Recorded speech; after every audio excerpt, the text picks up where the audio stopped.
This two videos going to be on how to delete log files inside the VersaCall system. Sometimes you may need to do it just to clear it out, maybe free up some space. The other reason would be if a technician tells you, hey, you can, so let's wipe out certain log files so that when we try something where we're trying to fix an error, we can see if we generate anything new. So it's just easier to find. Basically, first thing you want to do is go to your core software here under the welcome page, so VT3000 core.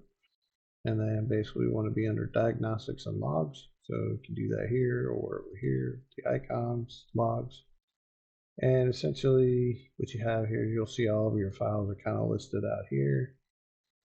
So you can say for our example here is like, we don't need these installer files anymore. It's been a while since we did that.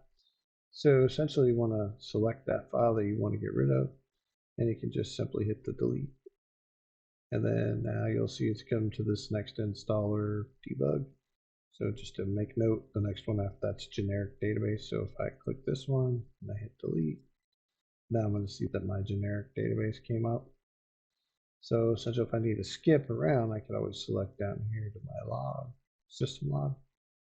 Delete that, goes back to my generic one, right? So I can delete that. And then let's just say we want to delete this library log. So if we're going to scroll down, maybe we want to do connectivity next.